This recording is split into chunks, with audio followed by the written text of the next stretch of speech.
Lorsque nous sommes prêts à enregistrer la vidéo et l'audio, il faut utiliser un logiciel approprié. Donc ce logiciel, c'est Record My Desktop, alors que l'on va trouver dans le menu de son bureau.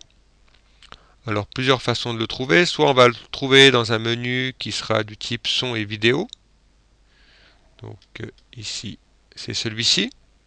Ou bien, on peut aussi chercher dans la boîte de dialogue de recherche le logiciel Record. Donc on écrit les quelques premiers caractères et il va nous être proposé ici. Oups, pardon. Et donc on le démarre. Donc une petite boîte de dialogue s'affiche. Un cadre peut s'afficher éventuellement, ça dépend de votre configuration.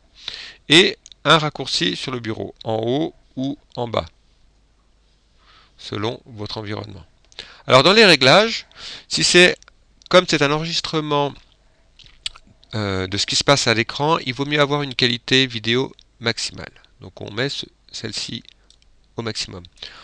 On coche ici le son, on veut le commentaire audio, pareil, avec une bonne qualité.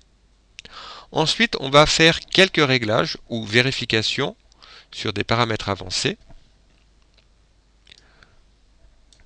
Donc ici sur Fichier, on laisse tel quel par défaut.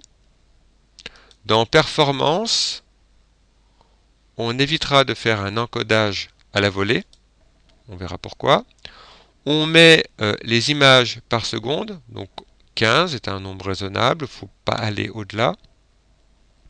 Compression nulle, il nous explique, il s'agit en fait sur des ordinateurs qui ne seraient pas très puissants, de permettre à l'ordinateur d'enregistrer d'abord toute la séquence vidéo sous une forme non compressée. Et après, à la fin, il compresse le tout.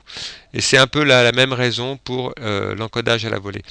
L'encodage à la volée, en fait, plus on va avoir un enregistrement qui est important en termes de surface, par exemple si on encode simplement une petite fenêtre ou tout le bureau, il y a un impact différent en termes de performance.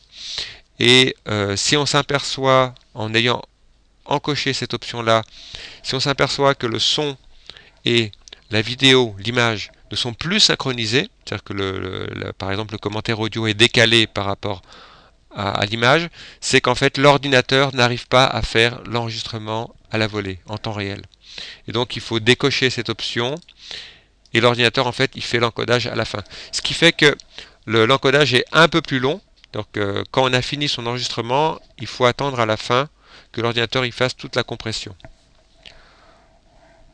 Ensuite, sur les autres options, on les laisse décocher. Sur le son, on va mettre un seul canal, ici, puisque c'est simplement l'enregistrement du micro, mais par défaut, c'est ce réglage-là, il me semble. La fréquence d'enregistrement, on met 22 000 Hz. Ça correspond donc au nombre d'échantillons par seconde. Ensuite, dans divers, alors on laisse la plupart des paramètres par défaut. Curseur de souris, vérifier que c'est bien normal, et non pas aucun. Suivre la souris, non. Inclure les décorations, ça c'est quand on veut capturer une fenêtre particulière. Encadrer la zone de capture, en fait c'est ce cadre-là qui s'affiche quand on capture une fenêtre.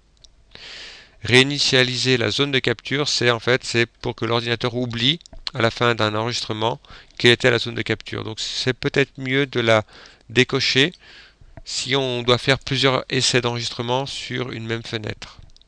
Voilà, donc quand on est content avec ces réglages-là, on ferme ici. Ensuite, ici, il faut choisir enregistrer sous, donc c'est le nom du fichier qu'on va donner. Donc on va dans le répertoire où on veut, et on met le nom ici, et on met l'extension ici .ogv. Donc annuler. Enfin, on dit ce qu'on veut sélectionner. Soit on veut enregistrer tout le bureau, donc on fait sélectionner une fenêtre et on clique sur le fond en fait du bureau et il va enregistrer tout l'environnement. Ou soit si on a démarré un logiciel, par exemple Audacity, supposons que je veuille enregistrer une séquence avec ce logiciel d'édition sonore.